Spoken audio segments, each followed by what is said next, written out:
Bà,ខ្ញុំបាទសូមលំអរកាយក៏ដូចជាគោរពនឹងជម្រាបសួរទៅកាន់ពុកម៉ែបងប្អូនទាំងគ្នាស្វាគមន៍មកកាន់តម្រុយបែបវៀតណាមប្រចាំថ្ងៃរបស់ admin បាទសម្រាប់ថ្ងៃទីថ្ងៃនេះថ្ងៃទី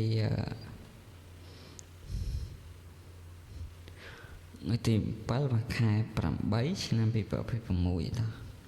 ពុកម៉ែបងប្អូនប្រិមិត្តដែលបានឃើញវីដេអូនេះជួយ Subscribe ក៏ដូចជាបើកនៅសាកដឹងម្នាក់មួយផងណាដើម្បីទទួលបានរាល់តម្រុយហេងពិសេសប្រចាំថ្ងៃពីខាង Channel YouTube បាទ admin បងប្អូនគ្នា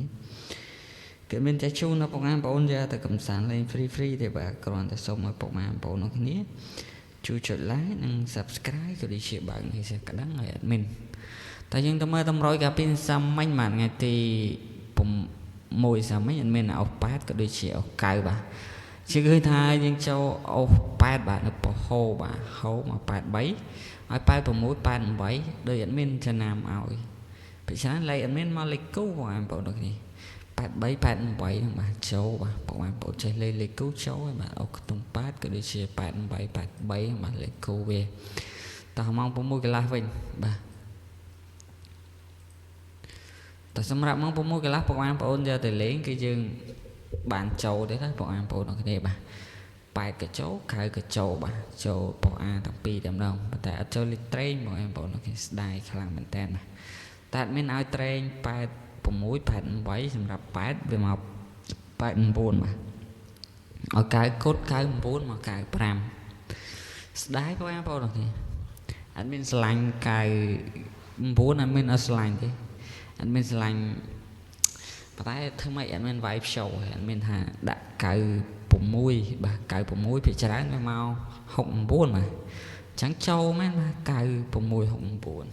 ចប់បងប្អូនស្ដាយតែយើងទៅមើលតម្រុយទី7ខែ8ទាំងអស់គ្នាបងប្អូនទាំងគ្នាបាទតើបងប្អូនឃើញវីដេអូនេះហើយជួយ Subscribe ក៏ដូចជាបើកនៅចាកណ្ដឹងម្នាក់មួយបាទឲ្យ admin ដើម្បី admin មានកម្លាំងចិត្តបាទក្នុងការអាប់ដេតនៅតម្រុយល្អហេងឈុតពិសេសប្រចាំថ្ងៃជាជូនដល់បងប្អូនទាំងគ្នាតោះជាងទៅមើលក្របអោសខ្ទង់ឯនេះបាទមានអោស6និងអោស9បាទបងប្អូនអាចលេខបាន6និង